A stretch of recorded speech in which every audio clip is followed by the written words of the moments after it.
안녕하십니까. 책이 삶이 되고 삶이 책이 되는 시간, 책과 삶, 책과 사람의 김재원입니다. 가족 어떻게 생각하십니까? 혹시 최근에 사랑한다고 말한 적 있으십니까? 오늘 그런 이야기 나눠보겠습니다. 우리 시대의 어른 시인 나태주 선생님 함께합니다. 어서 오세요, 선생님. 반갑습니다. 네. 아유, 왜 이렇게 웃으세요? 네. 가족이라는 말을 하니까 겁이 나기도 하고 어떡하나 그런 생각이 들어요.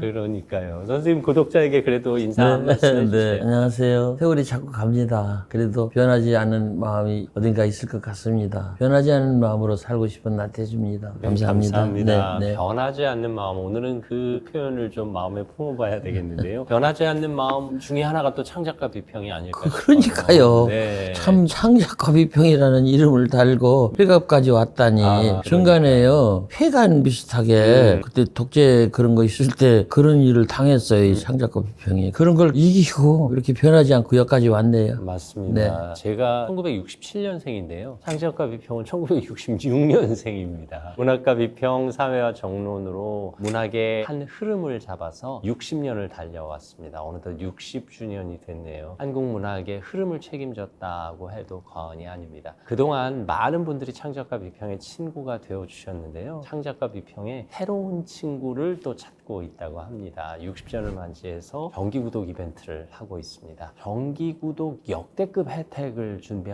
있다고 해요. 당연히 단행복 혜택 풍성하게 드리고요. 기념 선물로 이 창간호 NFC를 모델로 한 열쇠고리를 준비하고 있다고 합니다. 무척 귀여워서 마치 책 한 권을 품에 들고 다니는 듯한 그런 느낌이 아닐까 싶습니다. 아울러 많은 책들을 담을 수 있는 저 노란 빛깔의 창작과 비평 에코백도 함께 하실 수 있습니다. 사실 창작과 비평 함께 하시면 세상이 그냥 한눈에 쫙 들어옵니다. 저는 2025년 가을호를 들고 있는데요. 당연히 매 계절마다 소설, 시, 대화, 논단, 작가 조명, 문학평론, 현장, 산문 들어가고요. 각종 문학상 작품의 느낌도 느끼실 수 있습니다. 여러분 집에 창비의 계절을 들여놓으실 수 있습니다. 여러분 책장에 60년 역사를 고스란히 담아 놓으시면 어떨까 싶습니다. 그동안 창작과 비평을 사랑해주신 가족 여러분 진심으로 감사하고요. 또 창작과 비평의 새로운 가족도 환영합니다. 새로운 정기구독 이벤트 많이 참여해 주시기 바랍니다. 앞서도 잠깐 말씀드렸습니다만 가족이라는 게 묘한 단어예요.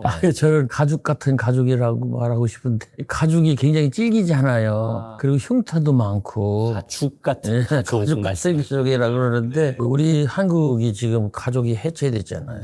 1인 가구가 1000만이라고 그러면 가족이 지금 있는가 물어볼 때 해체되지 않았을까? 결혼 안 하려고 그러고 애기 안 낳으려고 그러고 그리고 이제 혼자 밥 먹고 혼거하고 혼밥하고 우리가 지금 어디까지 왔나 그런 생각을 하면서 우리가 알기는 그 가족은 최후의 인간의 보루라고 그랬는데 그 보루가 지금 위험하지 않나 그런 생각이 듭니다. 굳이 따지면 가족은 있을지언정 식구는 없는 사람들이 많아진 거잖아요. 아 그러네. 식구는 이제 밥 먹는 사람이고요. 그러니까, 네. 가족은 혈연관계가 있는 사람인데 멀리 떨어져도 가족은 가족이지만 한 집에 사는 식구는 없어졌어요. 옛날 사람들은 그냥 식구하고 가족을 그냥 혼동했어요. 그래서 자기 부인을 말할 때 우리 집 식구야 그랬거든요. 그래서 같이 밥 먹는 사람이 어떻게 보면 식구가 가족보다도 더 귀한 게 아닌가. 그렇죠. 피가 안 섞였어요. 예. 그 부분이 참 오늘날 많이 어색하기도 하고 걱정스럽습니다. 선생님은 6남매셨잖아요. 아버지가 이제 6을 낳아서 길러주셨는데 제가 큰아이입니다. 그래서 저한테 굉장히 불만이 많으셨어요. 키도 작고 사회성도 없고 공부도 그렇고 또 운동신경도 없어서 일도 잘 못하고 운동도 못하고 그래가지고 배 불만이셨는데 그래도 기대를 하신 것 같아요. 저한테. 그래서 저는 평생 동안 아버지의 기대에 맞추어서 살도록 노력을 했고 돌아가셨는데도 지금 그렇게 생각해요. 이 문제에 대해서 아버지라면 어떻게 하셨을까? 그래서 아버지랑은 이 문제를 이런 방향으로 생각하고 이런 방향으로 결정하시지 않았을까? 그래서 모르겠어요. 저는 아버지한테 흡족한 아들은 아니었지만은 아버지한테 조금 맞추려고 노력을 많이 하면서 살아서 그래도 이마 조금 나아졌다고 생각합니다. 그래서 웬만하면 아들들도 부모나 아버지한테 너무 불평하지 말고 좀 받아주는 자식이 됐으면 좋겠어요. 부모는 또 자식에 대해서 좀 관용을 베푸는 부모가 됐으면 좋겠고 상방에 대해서 서로 좀 노력이 필요하다고 생각합니다. 사실 뭐 부모는 자녀들을 똑같이 사랑한다 하지만 또 받는 자녀 입장에서는 똑같이 사랑을 못 받았다라고 생각하기도 해서 형제간에 나이 들면서 또 관계가 좀 멀어지기도 하고 그러더라고요. 주변에서 보면. 그럴 수 있죠. 재주 있는 자식을 사랑하는 부모가 있을 수 있고 큰아들만 사랑하는 부모가 있을 수 있겠고 옛날 같으면 아들만 사랑하는 부모나 할아버지가 있을 것이고 뭐 여러 가지가 있겠죠. 있는데 참 부모 노릇 쉽지 않습니다. 네, 게다가 부모님 떠나고 나면 이 형제들의 유대관계가 아무래도 부모님 중심이었기 때문에 좀 느슨해지는 건가요? 아닙니다. 지금 자주 중요한 말씀을 했는데 저는 설화자손이라는 생각을 좀 해요. 무릎 아래에 있을 때만 자식이다. 부모님이 계실 때 그 무릎 아래에 있을 때 쭉 앉아있을 때 우리가 자식이지. 그리고 설화에서만 형제지 부모님이 무릎이 사라지면 우리는 형제도 아니고 남이다. 왜 그러냐면 우리도 자식이 생기고 우리가 나름대로 자기 울타리를 갖고 살아가는데 옆에 사는 형 쳐다볼 겨를이 없다. 부모가 다 돌아가시면 고아가 되거든요. 어머니가 이제 돌아가시면 애자가 되고요. 그래서 슬픈 애자를 써서 애자. 아버지가 돌아가시면 외로울 꽃자를 써서 고자. 그리고 어머니 아버지 다 돌아가시면 고애자. 나는 외롭고 슬픈 아들이다. 이제 그걸 줄여서 이제 고아라고 하는 것 같은데 우리는 언제쯤 되면은 고아가 될 때가 있어요. 저도 이제 작년 재작년에 고아가 됐습니다. 고아가 되고 나니까 형제들이 끈이 다 풀어져 버려요. 만나서 아니면 전화로 할 얘기 공통부모가 없어요. 그 공통부모가 부모에 대한 건데 아버지가 뭐 입원하셨는데 어떻게 아버지 생신 때 우리 모여야잖아. 근데 이런 게 없어져 버리는 거예요. 그게 이제 남은 거는 이제 산소에 가는 것밖에 없어요. 그래서 설화자손, 설화형제, 부모님 무릎 밑에서만 형제고 또 그분의 자식이 아닐까. 그래서 조금 이것도 풀어놓고 보는 게 좋을 것 같아요. 부모님이 돌아가시면 우리 가족, 우리 자식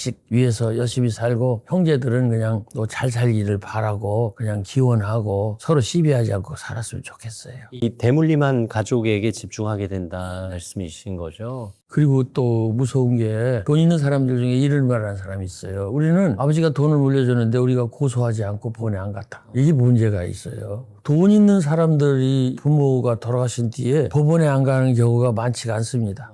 네. 아주 심각한 얘기예요. 이게 많고 적음을 떠나서. 예, 그런데 돈 갖고 이제 분쟁이 생기는 거예요. 부모의 사랑이나 마음, 이것은 다 이제 끝났고 남겨진 돈 가지고 따지는 거지요. 그럴 때 참 어렵지 않나. 그래서 제일 어려운 관계가 가족이고 제일 중요하고 좋은 관계가 가족이다. 이게 말씀하신 대로 돈 때문에 상처받기도 하고 사소한 말 한마디에 상처받아서 그럼요. 그냥 등지는 그럼요. 형제 자매가 너무 많아요. 네. 그것도 세월한테 맡기는 게 좋겠습니다. 그냥 서로가 용서가 될 때까지. 그리고 용서라는 것은 이해 또는 망각 그런 것이 밑에 깔려 있을 것 같아요. 이해하고 망각하고 배려하고. 근데 그렇게 쉽게 그냥 선뜻 현장에서 밥 한 그릇 주듯이 그냥 용서한다. 그건 안 되는 것 같아요. 근데 이게 인위적으로 되는 건 아니죠. 네. 그래서 세월이 필요하고 마음의 노력이 필요하고 그리고 저 맘이 내 맘이야 이렇게 좀 바꿔놓고 생각하는 것이 좋을 것 같습니다. 이게 사과의 한마디는 꼭 필요하겠지만 사과의 한마디에 세월의 힘이 더해져야지 뭔가 마음이 녹아지는 거지. 그래서 이 시간이 우리에게 잔인하게 작용할 때도 있지만 이렇게 고맙게도 은혜를 줄 때가 있습니다. 시간이 많이 지나면 조금 덤덤해지기도 하고 뭐 치떨리게 싫은 것도 그럴 수 있었지 하고 이 용서가 되지 않을까 그런 생각이 듭니다. 뭐 우리가 60년 사랑 얘기도 잠깐 했습니다만 60년 전하고 비교했을 때 현저하게 줄어든 숫자, 식구의 숫자 일단 줄었을 거예요. 그리고 형제 자매의 숫자 현저하게 줄어들었고 그 덕에 이모 고모의 숫자가 현저하게 줄어들지 않았을까 싶어요. 이제 애들한테 더 이상 이모 고모는 한 명 있을까 말까 한 존재가 돼서 이 가족이 보면 가장 멀고도 가까운 사이입니다. 가장 징그럽고 가장 정답고 가장 좋고 가장 나쁜 관계가 가족이 아닙니까? 행복하는 사람이 되려면 무조건 자기를 지지해주는 오직 내 편인 사람이 한 사람이 있어야 된다. 한 사람의 어른이 있어요. 예. 그러니까 그 아이 뒤에 어떤 일이 있어도 나는 내 편이야. 그래서 그 아이가 넘어지고 힘들고 지고 그럴 때 돌아가서 그냥 응석 부리고 구원을 받을 수 있는 힘을 얻을 수 있는 한 사람이 있어야 된다고 그래요. 실제 저는 있었습니다. 저희 외할머니가 그런 한 사람의 응원자가 되줬는데 그러니까 전폭적인 지지자 예. 말씀하시는 거죠. 어떤 일을 해도 잘못 잘못을 해도 잘해도 언제든지 내 편인 사람. 그러니까 잘했을 때만 내 편이고 잘못했을 때 내 편이 아니다라는 그 사람이 평가적으로 하는 사람이 아니라 평가를 넘어선 어떤 사람 있어야 되는데 그게 이제 부모 자식이 되든 가족이 되든 식구가 됐어야 되는데 저는 딸한테는 좀 했는데요. 아들한테는 그걸 못해서 그것을 제가 지금 후회하는 중이고 사실 아드님에게 엄격하게 대하신 것도 사랑의 마음이었잖아요. 사랑보다도 저는 포기할 수가 없어요. 그래서 저는 글도 이렇게 썼어요. 네가 나를 포기할 수 없듯이 나도 너를 포기할 수 없다. 그래서 부자 관계는요 포기 못하는 관계입니다. 그런데 부녀 관계는 아버지와 딸에게는 포기가 가능해요. 조금 놓아보는 필요가 있어요. 그래서 이게 우리 한국 사람들의 큰 문제 같아. 아들은 나를 이길 사람이고 딸은 남의 집으로 보낸다 이런 생각 때문에 딸한테는 약간의 허용이 가능하고 아들한테는 허용을 하지 않다 보니까 저같이 이제 실수한 사람이 나오는 게 아닐까. 앞서도 한 사람의 어른 말씀하셨지만 그 한 사람의 어른이 내가 실수했을 때 달려갈 수 있는 어른이어야 된다고 하더라고요. 근데 이것은 엄마 아빠한테 혼날까봐 내가 실수해도 엄마 아빠한테 잘 못 가기 때문에 만약에 이 방송을 듣는 분들 중에 젊은 분들이 계시다면 어린 사람이 엄마 아빠를 한다면 김 선생님이 말씀하신 실수했을 때 달려갈 수 있는 그런 어른이 됐으면 좋겠어요. 선생님 따님 남인혜 교수님이 방송에 나오셔서 많은 분들이 어떻게 저렇게 예쁜 말을 하실까, 어떻게 저렇게 예쁜 말을 가르치실까 생각하잖아요. 아, 이게 아버님께 예쁜 말을 많이 들었기 때문인가 보다 라고 상상들 하시는데 어떻게 뭐 남인혜 교수님 따님 어릴 때부터 이렇게 좋은 말 예쁜 말을 많이 해주셨어요? 저는 잔소리가 너무 많아서 아이들이 참 싫어했는데 네. 밥상에서 뭐 한 30분, 1시간 이렇게 얘기를 해가지고 이른바 밥상머리 교육을 하신 그 거군요. 교육은 아니고 저는 잔소리한 건데요. 그럴 때마다 우리 애들은 아버지 그거 100번째 듣는 거야. 그러면 제가 그래도 들어라. 그래서 우리 애들이 잡식이 많았어요. 제 수준에 아는 걸 어린아이들이 알았다 그런 얘기예요. 제 수준에서 듣고 보는 걸 우리 아이들이 이제 듣고 본 것처럼 알았는데 아버지의 눈으로 세상을 경험한 거. 예, 예, 그렇죠. 예. 어른 거니까 잘 모르지만 그렇다더라. 이게 아까 들었다고 했잖아요. 여시하면 그런 것처럼 우리 애들은 여시하면이 많을 거예요. 나는 우리 아버지한테 이렇게 들었다. 그래서 저는 잔소리를 너무 많이 했는데 나중에 지나고 보니까 그 아이가 그걸 다 외우고 있더라고요. 그래요? 네, 네. 제가 그 다른 것보다도 이미륵 선생이 쓰신 압록강은 흐른다 그 얘기를 했거든요. 거기 보면 그 주인공이 어머니를 떠나서 이제 유럽으로 가는 대목이 나와요. 그때 이제 3.1운동에 이제 조금 참여를 해가지고 일본 사람들한테 잡혀가니까 엄마가 그 소문을 듣고 와서 아들한테 떠나라 그래요. 그게 아들이 멈칫멈칫해요. 그걸 엄마가 알았어요. 이유를. 엄마를 생각해서 그런다. 그때 엄마가 하는 말이 있어요. 너는 자라면서 엄마를 기쁘게 한 아들이기 때문에 그 기쁨으로 나는 너한테 받을 효도를 너한테 내가 빚을 줬는데 그 빚을 내가 다 받았다. 네가 나를 기쁘게 해줬으므로 나는 너한테 받을 것이 없다. 그러니까 가볍게 떠나라. 그래서 그 말을 듣고 주인공이 떠나요. 근데 그 얘기를 했는데 얘가 그걸 기억했다가 강연장에서 그 얘기를 하더라고요. 그래서 말도 안 되는 소리를 그냥 얘가 들을까 말을까 뭐 그건 저는 했는데 어린아이가 그걸 듣고서 어른이 돼서 또 다른 사람한테 전해주더라고요. 그래서 가능하면 아이들한테 좋은 얘기를 많이 어렸을 때 해주는 것이 좋겠습니다. 그러면 선생님은 그런 밥상머리 교육 말고 일상의 대화에서도 따뜻한 얘기를 많이 해주셨어요? 그런 건 안 했고요. 책 읽은 얘기를 많이 했어요. 아, 책 일본 읽은 사람 쓴 우동 한 그릇 같은 거는 아, 같이 읽고 같이 얘기를 하고 짧은 에피소드. 예, 그리고 같이 울고 그런 일이 있습니다. 정서를 공유하는 작업이네요. 딸하고는 그랬어요. 근데 이제 아들하고는 그게 잘 안 돼가지고 아들한테 미안하지요. 딸하고는 제가 무슨 책 읽어보고 너 이 책 읽어봐라 이렇게 얘기도 했고 제가 우리 딸 그 고등학교 다닐 때 그 작가한테 미안한데 최인호 씨의 별들의 고향을 두꺼운 책 1, 2권인데 사다 주고서 읽으라고 그랬어요. 이유는 있습니다. 그 소설을 보면 경아라고 하는 주인공이 망가지는 과정이에요. 제가 볼 땐 그래요. 아주 청명하고 예쁜 여자인데 이 경아라는 여자가 그렇게 이제 망가져서 아주 나쁜 상황까지 가는 얘기인데 그게 마음 아프더라고요. 근데 제가 고등학교 다니는 딸한테 그걸 사다 주고 읽으라고 의도가 있어요. 조심해라. 그 소설을 재미있게 즐겁게 읽고 나서 아 내가 잘해야 되겠다. 옷깃을 여비고 내가 함부로 하면 안 되겠다. 결국은 망가지는 사람 이야기를 들으면서 망가지지 말아라. 함부로 살지 말아라. 그걸 읽게 일깨워준다 그럴까 얘기해주고 싶어서 일부러 그걸 사서 읽혔어요. 오히려 책을 통해서 강한 자극을 주고 싶으셨죠. 그렇죠. 그렇게 하고 어른이 돼서까지도 너는 너 자신을 잘 지켜야 된다. 그런 걸 내가 일깨워주고 싶어서 그 소설을 읽어줬는데 이런 공유된 어떤 감정 이런 일들이 이 사람한테 좋은 영향을 줬어요. 근데 이제 아들하고는 그러지 못했는데 아들하고는 제가 하나 한 건 있어요. 삼국지를 사서 읽혔습니다. 고등학교 때 제가 삼국지를 이문열 삼국지하고 월탄 박종화 삼국지 두 벌을 사다 줬어요. 그리고 읽어라. 그래서 우리 아들이 삼국지는 끝까지 다 읽었어요. 아유, 뭐 큰일 하셨네요. 그래도. 네. 사실 직접 해줄 수 없는 얘기를 책을 통해서 전달하고 그 책을 읽을 기회를 준다는 것도 부모의 역할 중에 하나죠. 부모가 다 말해줄 수가 없지요. 그러니까 좋은 책을 통해서 간접으로 배워라. 이제 그런 건데 참 걱정스럽습니다.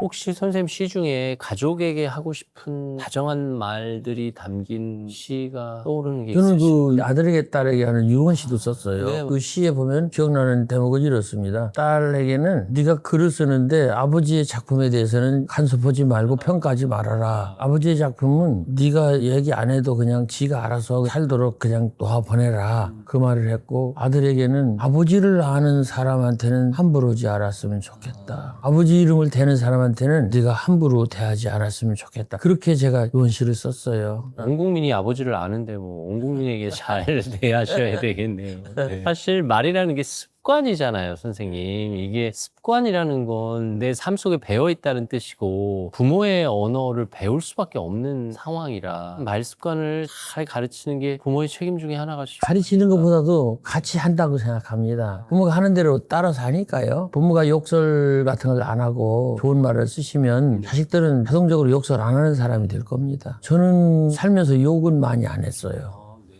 제가 이제 안 한 것이 몇 가지 있는데 욕 많이 안 했고 학교 다닐 때 카닝 안 했고요. 용기가 없어서 안 했어요. 그리고 이제 돈 떼먹는 것도 좀 안 하려고 노력을 했어요. 떼먹을 수 있는 기회가 있거든요. 계산하다가 어떻게 하다 보면 남으면 그 떼먹을 수도 있고 그런데 안 떼먹으려고 노력을 했어요. 한 번도 돈을 안 떼먹었다고 말하는 사람은 저는 거짓이라고 생각합니다. 계산하다가 남으면 끝머리 남는 거 어떻게 그냥 옮길 수도 있고 그렇게 하지요. 근데 안 하려고 노력한 것이 중요합니다. 주변에 보면 저는 부모님 일찍 돌아가셨지만 부모님 살아계신 친구들 아직도 가서 부모님하고 조곤조곤 대화를 하는 친구들이 있어요. 근데 또 어떤 친구들은 아유 난 이제 부모님하고 말하기 싫어. 뭔가 부모님과 대화에 맥이 끊어진 친구도 있단 말이에요. 이게 어린 시절 유대관계가 그렇게 형성돼서 그런 걸까요? 아니면 부모님과 말에 받은 상처 때문에 거리감을 두고 저는 쌍방관계 같아요. 네. 쌍방관계가 있는 것 같은데 어느 때쯤 되니까 서로 공통된 의제라고 그럴까 말이 소재가 서로 없어져서 자동적으로 말을 하지 않지 않나. 그런데 이제 저하고 저희 가친하고는 제가 밖에서 있었던 큰 얘기를 늘 해드렸어요. 이번에 제가 어떻게 승진을 하고 어떻게 자리를 옮기고 이사를 하고 대충 이런 책을 냈고 제가 이렇게 이런 상을 받았고 했습니다. 조곤조곤 네, 그래서 늘 보고를 드렸어요. 저는 그것이 저한테 굉장히 도움이 됐다고 생각합니다. 그렇게 말씀을 드리면서 내가 아버지한테 칭찬 안 받았어도 말씀을 드렸으니까 내가 할 일을 다 했다. 그리고 다음 또 이런 걸 또 해야지. 또 말씀드릴 걸 또 해야지. 이렇게 했거든요. 근데 이제 문제는 들어주시는 부모가 있어야 돼요. 안 들어주면 안 되잖아요. 그래서 그런 것이 있었으면 좋겠는데 저하고 우리 애들하고는 우리 아버지하고 저하고만큼도 안 되는 것 같아요. 그래서 많이 제가 부족하다고 생각합니다.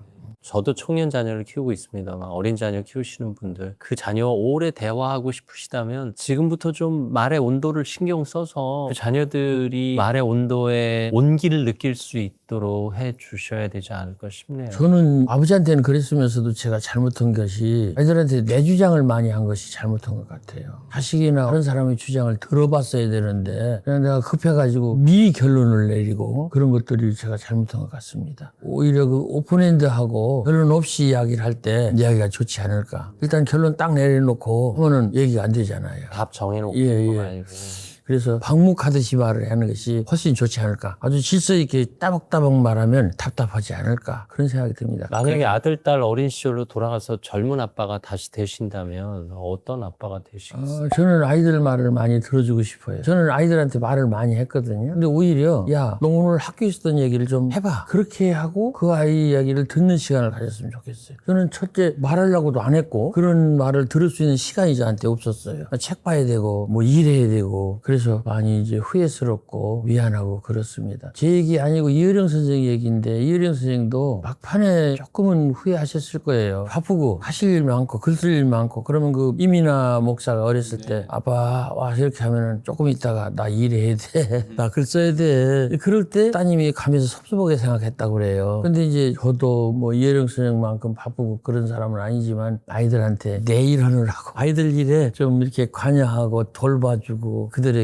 관여보다 참여하고 한 일을 제가 하지 못하지 않았나. 그래서 후회스럽습니다. 말씀 듣고 보니까 누군가의 언어는 가족의 언어겠구나. 누군가의 언어는 부모의 언어, 가족의 언어를 그대로 닮았겠구나 생각했습니다. 애들에게 저는 이것도 입에 발리는 말인데 아이들은 하라는 대로는 안 하고 하는 대로는 한다. 그 어른들이 고운 말 쓰면 고운 말 쓰라고 안 해도 쓰지요. 어떻게 선생님 평소에 여행할 기회가 좀 있으세요? 저는 날마다가 여행이라고 생각합니다. 그러니까 꿀에 오는 것도 여행이고요. 동네에서 이제 집사람하고 산책하는 것도 여행이고 그래서 아예 가방 들고 영종도나 김포에 가서 이렇게 비행기 타는 것만 여행이 아니고 하루하루가 여행이다. 그래서 낯선 것을 보고 낯선 사람을 보고 낯선 경험을 하고 그리고 배우고 새롭게 느끼고 나를 바꾸고 그렇다면 날마다가 여행이다. 저는 그렇게 생각합니다. 사실 집을 떠나서 집으로 돌아오는 게 여행이잖아요. 그렇죠. 그렇죠. 그러면 날마다 집을 떠나서 집으로 돌아오니까 지금 집을 떠났다고 그러셨는데 집을 떠나서 어딘가를 갈 때는요 멀리 느껴집니다. 근데 돌아서서 갈 때는 매우 가깝게 느껴지거든요. 그래서 그게 이제 심리적인 거리감이라고 저는 생각하는데 그런 걸 느껴보는 것도 참 아름답다고 생각해요. 아침에 어디가 가려고 생각할 때는 아득하다. 근데 저녁 때 그 자리에서 집을 향해서 간다 하면은 그 온 거리가 굉장히 가깝게 느껴지거든요. 그런 그 심리적인 오묘함 이런 것들도 여행에서 맛보는 좋은 경험이 아닌가 싶습니다. 여행지가 주는 신묘막측함은 그 낯선 느낌에서 오는 게 아닐까 싶어요. 낯설어야죠. 새롭고 나하고 다른 거죠. 근데 여행 갈 때 이제 사람들이 보면 그 낯설은 것을 충분히 즐기고 받아들이고 배우고 같이 하고 그래야 되는데 어떤 사람 보면 이제 중국 같은 데 여행 갈 때 한국에서도 잘 안 먹는 그 조개젓 같은 걸 싸갖고 가서 그냥 펴놓고 그걸 그냥 먹는 거는 저는 그렇게 여행을 잘 하는 케이스라고 생각하지 않습니다. 고추장도 아니고 조개젓까지 네, 하시는 그럴 분이 필요는 계시군요. 가서 좀 마음에 안 들어도 내 취향이 아니라도 그냥 먹어보는 것. 다만 며칠이니까. 그렇게 좀 불편을 감수하면서 새로운 곳에 나를 이렇게 참여해보는 그런 것이 여행이 아닐까 싶습니다. 여행지에서는 많은 게 용서되잖아요. 좀 옷이 허름해도 되고 뭐 이를테면 뭐 끼니가 때론 부실해도 그럴 수도 있고. 저는 여행을요 지금의 나를 놓고 다른 사람의 삶을 건너다 보는 과정이라고 생각합니다. 말하자면 삶의 주인공에서 삶의 방관자가 되는 거죠. 일상이 지겹고 지루하고 따분하고 반복되는 것이 좀 피하고 싶은 그런 건데 여행지에 가면 딴 사람들이 사는 모습을 쳐다보면서 그 사람들 삶에 참여하고 풍경 같은 데 참여하고 서로 대화도 하고 행사도 하고 이렇게 하면서 새롭고 낯설고 서투른 것에 내가 같이 해보는 그러면서부터 일상에 자기가 두고 온 것을 다시 그리워하고 그것이 좋다는 걸 발견하고 그런 것이 아닐까 그런 생각이 듭니다. 지금 이제 선생님과 대화하면서 여행을 일반적으로 접근했는데 사실 여행도 일종의 취향이고 기호 활동이라 누구는 좋아하고 또 누구는 굳이 무슨 돈 쓰면서 여행을 가 이렇게 말하는 사람들도 있는 모양이에요. 그거는 개인 차이 같습니다. 그래서 여행이 이제 자기한테는 별 도움이 안 된다고 생각하는 사람은 안 가는 건데 근데 이런 것 같아요. 여행을 좋아하는 사람은 자기 혁신이라고 그럴까 자기 변화라고 그럴까 변화를 가져오는 것을 좋아하는 말하자면 자기를 바꾸는 것을 잘하는 그런 사람들이 여행을 좋아하는 것 같아요. 근데 자기를 바꾸고 싶지 않고 그냥 하는 대로 계속 하겠다. 그런 성향이 있는 사람들은 여행을 좋아하지 않는 것 같아요. 그래서 낯선 걸 보고 새로운 걸 보고 나도 저처럼도 하고 그리고 현재 있는 나의 삶을 가치를 발견하는 그런 성향이 있는 사람들이 더 여행을 좋아하는 것 같아요. 요새 여행 비용이 어마어마해요. 아니 그 돈 가지고 누릴 수 있는 더 큰 기쁨이 많은데 라고 생각하시는 모양이에요. 그러실 수도 있죠. 근데 여행은 뭐 돈하고 건강하고 시간이 필요하니까요. 돈 없으면 못 가고 또 건강 없어도 못 가고 또 당연히 시간 없어도 못 가는 요인들. 근데 그 여행도 그런 것 같아요. 좀 슬픈데 두 다리가 성을 때 가는 것이 좋습니다. 떨리는 게 두 가지인데 가슴이 떨릴 때 다리가 안 떨리고 그때 떠나라. 가슴은 안 떨리고 다리가 떨리면 여행 못 간다. 그런 말을 해요. 여행을 미루다 보면 나중에 여행의 진수를 느끼지 못할 육체적 상태가 되니까 사실 여행의 양상도 많이 바뀌었어요, 선생님. 그래서 요즘은 무조건 맛집 중심으로 찾아가더라고요. 맛있는 거 먹는 게 여행의 여정이에요. 그것도 뭐 나쁘지 않네요. 네네. 그것을 좋아하는 사람은 그렇게 하라지요. 예전에는 관광지 중심으로 가서 혹은 유적지 살피고 사이사이에 뭔가 먹을 곳을 찾았는데 요즘은 맛집과 맛집 사이에 잠깐 들릴 곳을 찾는 여정들이 많아졌어요. 근데 이제 인문학 여행하는 사람도 있을 네. 테고요. 사진 찍고 하는 사람들은 풍경 그럴 테고 뭐 여러 가지가 있겠습니다. 저 같은 경우는 8월 달에 제가 탄자니아를 갔다 왔거든요. 그러셨어요? 아프리카 탄자니아를 갔는데 네. 만약에 제가 탄자니아를 좀 더 일찍 갔더라면 제 시와 인생이 좀 달라지지 않았을까 그런 생각을 했어요. 저는 여행을 생각할 때 보면 자기를 바꾸는 방법 중에 하나가 여행이라고 생각합니다. 자기를 바꾸는 방법. 예. 그걸 이제 구체적으로 말하면 터닝 포인트를 마련할 수 있는 방법 중에 하나가 좀 잔인합니다만 질병, 실패, 독서, 그다음 여행 이 네 가지라고 생각하는데 근데 앞에 두 개는 좀 잔인해서 네, 안 겪었어요. 예, 이거는 좀 권하기 어렵고 독서와 여행은 작은 터닝 포인트를 준다. 그래서 삶이 잘 안 풀리거나 꽉 막혔을 때 그때는 자기가 꿈꿨던 어떤 곳을 찾아서 여행을 하다 보면 돌아와서의 자기 삶이 깡그리 바뀔 거라고 저는 생각합니다. 여행이 학교인 셈이네요. 그렇죠. 그걸 제일 많이 이제 사람들이 선호하는 데가 스페인의 그 센티아고인가 그 순례길. 순례길. 예. 그걸 통해서 자기 인생을 다 내려놓고 다시 비판하고 반성하고 다시 재구성하고 내려놓고 받을 거 받으면서 그렇지 않나 그런 생각. 그런 관점에서 보면 효율이나 가성비나 결과로만 판단할 수 있는 문제는 아니에요. 엄청난 일이죠. 탄자니아 여행은 어떠셨어요? 어떤 일로 가셨던 거예요? 한 6, 7년 제가 지원한 아이가 있어요. 그 아이를 만나러 갔는데 저로서는 세상을 다시 본 것 같아요. 가서 그랬어요. 탄자니아에 갔더니 한국이 천국이더라고요. 탄자니아에서 돌아오니까 탄자니아가 천국이더라고요. 그래서 그랬어요. 천국은 내 앞에 있는 게 아니고 지나간 내 천국이었구나. 그런 걸 느꼈습니다. 지나간 곳이 천국. 예, 지나간 곳이 천국이구나. 그래서 가능하면 있을 때 천국을 좀 느꼈으면 좋겠다. 탄자니아에서 그 아이 만났을 때는 어떠셨어요? 아, 울었죠. 뭐 그냥 울었어요. 근데 나만 울은 게 아니고 같이 간 사람이 20명인데 한 10명 정도가 울더라고요. 근데 이유가 있어요. 그렇게 울은 사람들은 다 지원하는 아이가 있는 사람이에요. 그리고 아이들이 오면 와서 무조건 처음 보는 아이인데 안겨요. 와서 안아요. 처음 보는 아이잖아요. 그리고 얼굴도 까맣고 낯선 사람이잖아요. 그런데 그 아이가 안아줄 때 눈물이 펑 나요. 그래서 막 소리내서 우는 사람도 있고요. 그래서 그런 경험이 놀라웠어요. 저도 월드비전 통해서 케냐를 그렇게 방문한 적이 있는데 제가 후원하는 아이는 앤더슨이라는 아이예요. 제 부모님 안 계시고 형제자매 도시로 다 떠나고 혼자 사는 12살 아이였는데 사실 많은 게 비어있는 결핍의 상태잖아요. 근데 그 아이는 그걸 결핍이라고 느끼지 않더라고요. 그 아이를 보는 우리는 슬픈데 우리를 보는 그 아이는 슬프지 않아요. 그래서 그냥 그러려니 하고 그냥 그 상황에 맞춰서 살아가는 그 아이의 모습. 그 비슷한 걸 저는 탄자니아에서 느꼈어요. 네네. 가난과 여러 가지 불편과 여러 가지가 있는데 그 사람들은 그걸 그렇다고 생각하지 않는 거예요. 네네. 그래서 심지어 저희가 보기엔 구정물 같은 곳에 직접 자기 빨래를 하는데 제가 같이 가서 빨래를 도와줬어요. 근데 이제 제가 열심히 빨았는데 그게 마음에 안 들었나 봐요. 다시 해갖고 자기가 또 빨더라고요. 여행이라는 것은 사람을 다시 태어나게 하는 계기가 되지 않을까? 사실 여행이라는 건 공간으로 가는 마음도 있지만 그곳에 있는 사람을 만나는 마음도 있잖아요. 근데 사실 그 사람을 내가 아느냐 모르느냐는 중요하지 않고 그곳에 사는 사람을 구경하는 것도 그 낯선 경험의 묘미 중에 하나가 아닐까 싶어요. 그럼요. 예. 아까도 말씀드렸지만 내 삶을 놓고 그 사람의 삶을 구경하는 거지. 그러면서 거꾸로 또 내 삶을 반성하고 고치는 거지요. 그게 여행의 묘미라고 생각해요. 저는 그래서 가끔 도시 여행을 가면 그 여행지의 출근길에 동참해요. 그냥 조금 하루 일찍 일어나서 그 사람들 출근하는 전철 타고 한번 그것도 붐비는 아름답다. 네 그리고 시내 식당에서 살짝 아침 먹고 오고 이게 그냥 그 도시를 느낄 수 있는 아주 좋은 경험이 아닐까 싶고 있고요. 사실 시인들은 선생님 유독 그러시겠지만 장면에서 시어들을 발견하고 그게 이제 한편의 시로 탄생을 하잖아요. 예. 여행을 가면 어떤 장면을 오래 보시는 편이세요? 아니면 많이 보려고 애쓰시는 편이세요? 오래 보고 싶은 사람이에요. 그래서 여행지에 가면 어차피 자꾸 끌고 다니잖아요.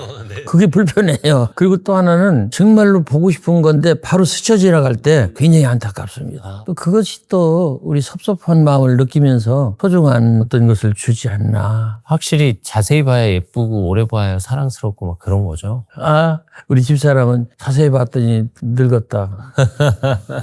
오래 봤더니 키가 작더라. 나태주가 그렇더라. 네.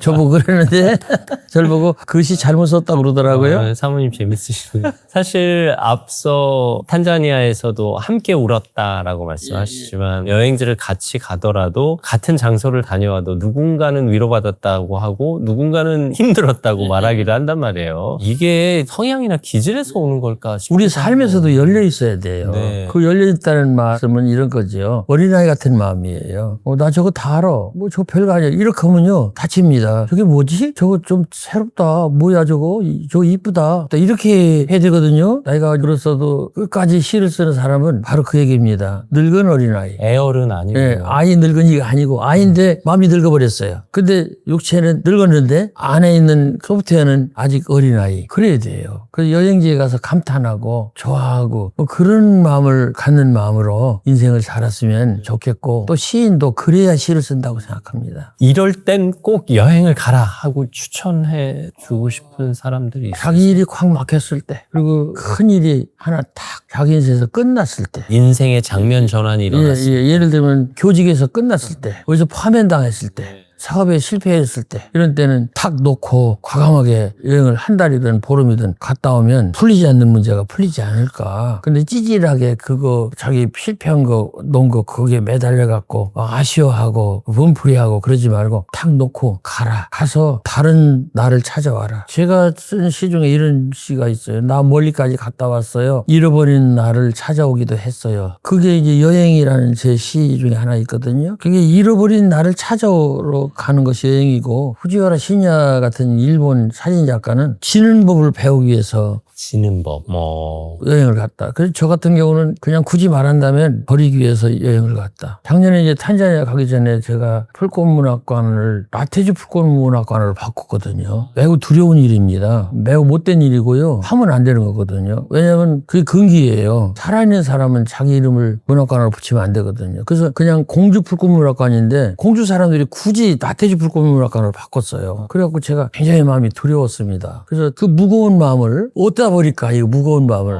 탄자니아 벌판 넓잖아요. 네네. 거기다 버렸어요. 버리고, 뭐, 그래. 내가 그냥 못된 짓 했지. 그걸 하지 말라고 끝까지 했었어야 되는데, 그래서 그걸 제가 버리고 왔습니다. 그래서 책에다 썼어요. 버리는 마음을 배우기 위해서 탄자니아 갔다 왔다. 후지와라 신자라는 사람은 지는 법을 배우기 위해서 인도에 갔는데, 그렇다면 인도든 탄자니아든 문명국가가 아니고 좋은 데가 아닙니다.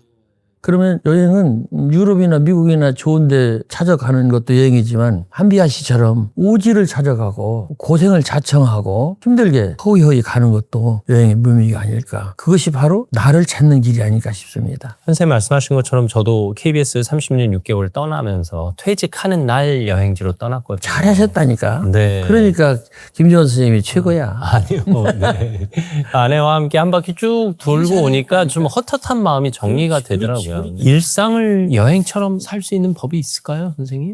저는 여행처럼 삽니다. 날마다 아침에 하루치기 여행 떠난다. 모르는 사람, 내가 모르는 곳, 잘 모르는 일을 하러 간다. 저는 어떤 일을 강연을 하더라도 안이 없어요. 그래서 가서 보고합니다. 그냥 되는 대로 해요. 그게 말이 그냥 왔다 갔다 하지요. 근데 노인정에 가면 노인 얘기하고 초등학교 애들 보면 초등학교 애들 얘기하고 그래서 현장에 가서 보고 뭔 얘기할까요? 하고서 이야기를 하는데 그게 저한테는 여행 같아요. 선생님 이야기 보따리가 워낙 많으시니까요. 그 사람을 만나는 것만으로도 우리에게 사람 여행은 필요한 거니까요. 내가 살아있다는 것, 내가 어딘가 간다는 것, 누군가 만난다는 것, 무슨 일을 한다는 것, 이 네 가지만 가져도 우리는 날마다 여행자이고요. 날마다 축복받은 사람입니다. 살아있고 어딘가 가고 누군가 만나고 무슨 일인가 하고 그래서 따분할 새가 없어요. 우리는 날마다 여행가니까요. 그리고 크게 보면 나서부터 죽을 때까지 이 삶이 여행이 아닐까?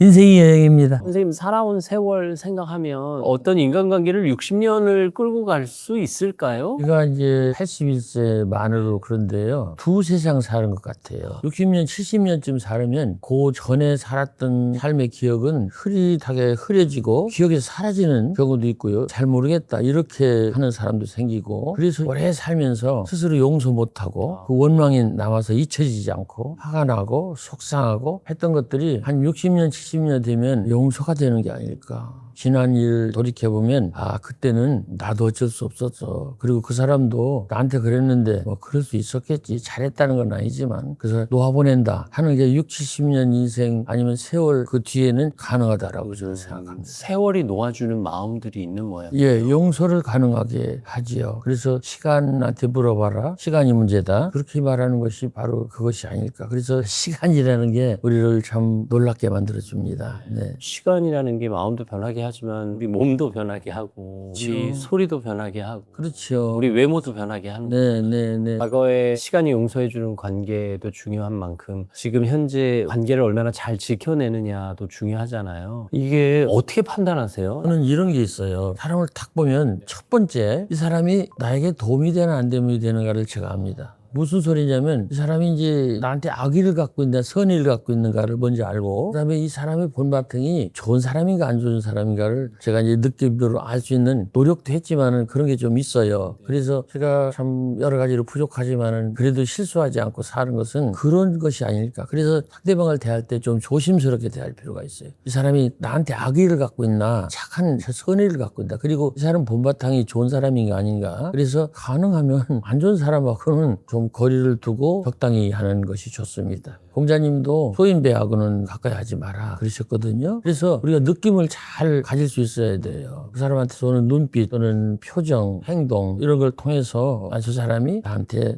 도움이 되나 안 도움이 되나 그리고 저 사람이 착한 사람인가 아닌가 이걸 알을 필요가 있어요. 그래서 기왕이면 우리가 일생을 살아가는데 좋은 쪽으로 성공적으로 아름답게 편안하게 살아야지요. 물론 감각이 열려 있어야 된다는 뜻이죠. 느낌으로 상대방을 느낀다는 건. 느낌을 갖도록 노력을 해야 돼요. 그래서 첫째, 감각의 첫째는 눈입니다. 눈으로 봐서 알아야 돼요. 근데 눈이 사람을 속입니다. 말하자면 성경에도 교훈 안목의 정욕이라는 말도 있는데 내 눈이 나를 속이기도 하고 상대방의 눈이 나를 속이기도 하는데 눈이 중요하지요. 그런데 이제 그걸 조심하도록 노력을 해야지요. 네. 이제 아울러 귀가 열려야 사람의 말을 듣는 거 아니에요? 귀는 어떻게 보면 눈보다는 더 좀 정직한 것 같아요. 그래서 그 언젠가 목사님한테도 얘기를 들어보니까 보는 것보다 듣는 것이 더 중요하다. 그리고 이제 기독교 같은 데서는 미세한 소리, 작은 소리를 들어라. 크게 꽝꽝 울리는 소리보다도 내 마음속에 들리는 작게 이렇게 솟아나와서 그게 아닐까? 그거보다는 이게 좋지 않을까? 대세로 흘러가는 흐름 말고 그 옆에서 작게 나를 꼬드기는 소리는 아니고 걱정하는 소리, 이런 소리. 그래서 그걸 종교에서는 세미한 음성 그렇게 말하는 것 같은데 그런 속에 신의 목소리가 들리지 않을까?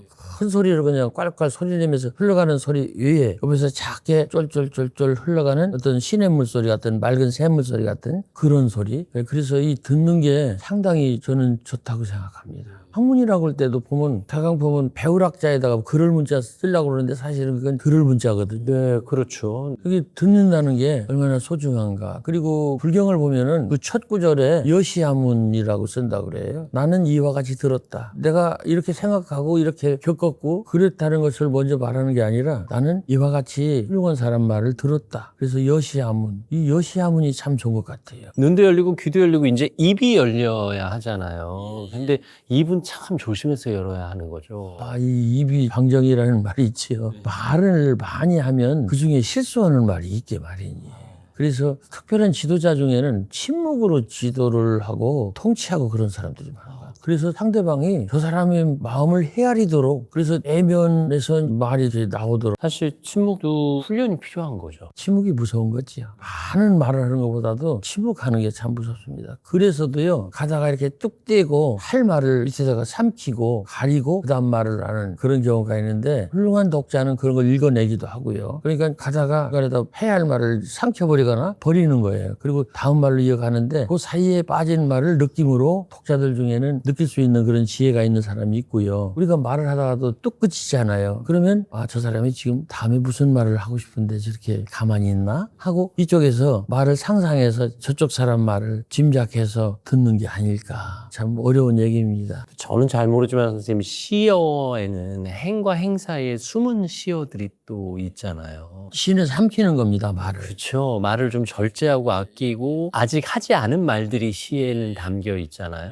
김승훈 선생님 시인데요. 네. 그립다 말을 할까? 한이 그리워. 거기에요. 삼킨 말이 하나 있어요. 그립다 말을 할까 생각하다가 그 말을 한이 그리워. 그래서 중간에 많이 빠졌어요. 그래서 좋은 시는 말을 삼킵니다. 우리가 대화할 때도 그 말을 삼키는 시어의 훈련이 좀 필요하겠네요. 이렇게 얘기하다가 또 막히거나 마음이 안 내키면은 삼킬 필요가 있습니다. 좀 쉬어갈 때도 있으니까. 쉬기도 하고 이 말을 해 상대방이 좀 언짢게 생각이 된다 그러면은 삼켜야죠.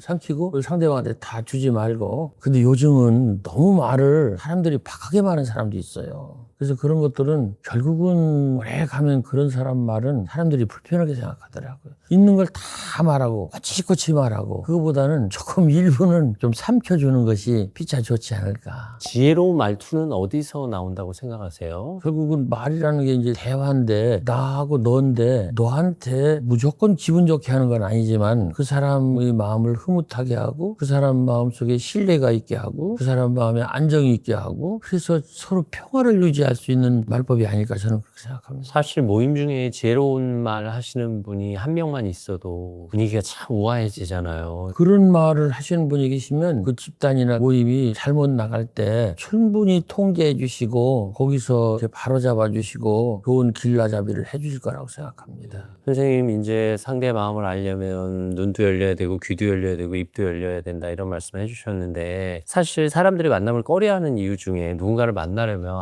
옷차림도 신경 써야 되고 또 외모도 신경 써야 되고 뭐 이런 것들 때문이거든요. 그거 신경 써야죠. 신경 써야 되는 거죠. 우리나라 사람들 말 중에 의식주라고 그러잖아요. 저는 그게 외국은 어떤지 모르겠는데 의가 먼저예요. 제일 앞에 있네요. 그럼. 옷이 먼저예요. 사실은 식이 먼저거든요. 먹는 게 급한 거지 옷 입는 게 급한 거 아닌데 근데 한국 사람들은 옛날부터 예의 차리고 조심하고 남한테 함부로 보이지 않고 뭐 이런 것이 있기 때문에 의식주 이렇게 하지 않았을까 그런 얘기입니다. 선생님도 누구 만나러 간다고 그러면 옷 신경 쓰이고 그러세요? 집에 있는 옷처럼 입을 수는 없지요. 네, 그래도 깔끔하고 예. 네. 선생님은 그 쓰시고 계신 모자가 항상 이건 모자는 머리가 빠져서 이것도 그 배려 차원입니다. 모자도 여러 개 있으신 거죠, 선생님? 네, 저는 뭐 나중에 죽고 나면 모자만 남게 생겼어요. 네. 모자가 뭐 몇십 개가 되니까. 수십 개가 네, 돼요. 네.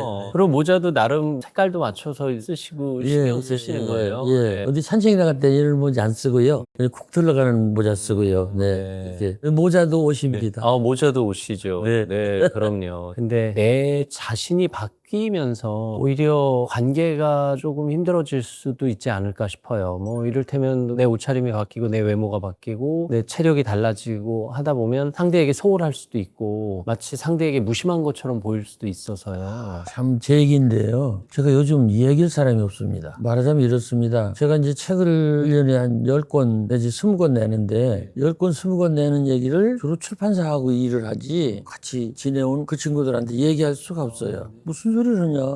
이건 외계인 얘기 아니냐. 내 얘기 아니냐. 이래서 얘기가 잘 안 돼요. 그래서 저는 모르겠어요. 어차피 외롭다. 그런 생각이 드는데 이게 외로운 것이 그냥 어쩔 수 없는 운명 같습니다. 근데 이제 문제는 이렇게 주변 사람들하고 소통하고 대화하고 관계를 맺는 게 늙은 사람 외로움이야 뭐 그건 어쩔 수가 없고 걱정스러운 거는 아주 젊은 친구들이 인간관계가 잘 안 된다는 것이 걱정스럽습니다. 특히 코로나 이후에 비대면이 늘었고 그리고 그 무슨 배달 이런 것이 늘었고 핸드폰을 통한 SNS 이런 것이 늘어서 만나서 얘기하는 것보다 그냥 핸드폰으로 말하는 게 더 좋고 비대면으로 말하는 게 좋고 이렇게 바뀌었다고 그래요. 그래서 그걸 걱정하는 선생님이나 어른들이 많습니다. 이제 인생을 시작하는 청소년들이 이 소통하는 방법을, 대인관계를 잘못한다는 것, 그래서 이 비대면의 관계를 어떻게 대면 관계로 바꿀 건가, 이거는 큰 문제라고 생각합니다. 네. 사실 절대적인 만남의 횟수가 아마 평균적으로 줄어들었을 거예요. 옆에 있어도 아이들이 소통이 잘 안 된다. 맞아요. 뭐 옆에 있어도 심지어 문자로 주고받는 경우도 있다고 하니까. 핸드폰과의 관계, 직접 인간과의 관계를 어떻게 배분하고 어떻게 우리가 알맞게 조절하는가, 그리고 젊은 청소년들에게 어떻게 그걸 안내하고 그들이 잘할 수 있도록 도와주는가, 이런 것이 문제가. 뭐 물론 여러 가지 방법으로 사람과 소통을 하고 또 관계의 다리를 이어가겠지만, 이렇게 대면에서 얼굴과 얼굴을 맞대고 있을 때만 나오는 그런 관계의 열매들이 있잖아요. 웃는 낯에 침 못 뱉죠.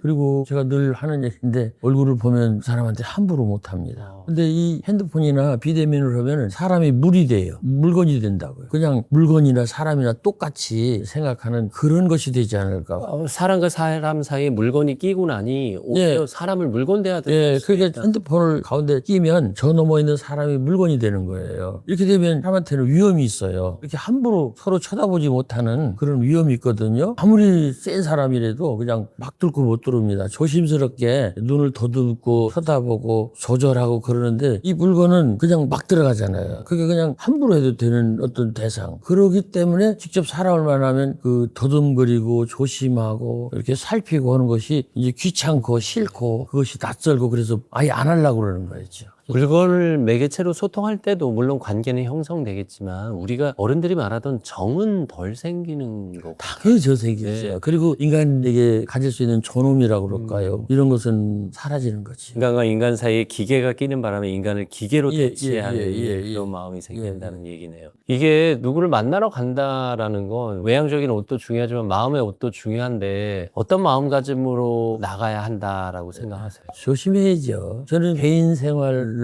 생각할 때 이 꼰대라고 그러시겠지만은 근면하고 검소한 것이 첫째고, 다른 사람하고 대인관계를 이루면서 할 때는 정직하고 겸손한 것이 제일 좋을 것 같습니다. 예. 거짓으로 이렇게 얼굴을 꾸미고 말을 꾸미고 이렇게 교원형색하는 거 하지 말고, 정직하게 말하고 행동하고 표정을 보이고, 그리고 상대방한테 겸손하게 하는 것이 좋지 않을까, 그런 생각이 듭니다. 말로는 잘 알겠는데 누군가 앞에서 나의 겸손을 드러낸다는 것, 그리고 나의 정직, 솔직함을 드러낸다는 게 쉬워 보이진 않아요, 선생님. 쉽지 않지요. 네. 노력을 해야 됩니다. 근면 검소도 마찬가지고, 정직과 이제 겸손도 부단하게 노력하고 그렇게 가도록 자기를 데리고 가야 돼요. 그 저만 해도 이제 선생님 모시고 이렇게 질문 드리고 대화하고 할 때는 좀 겸손하게 해야 되는데. 아니, 임 선생님은 기본이 겸손하세요.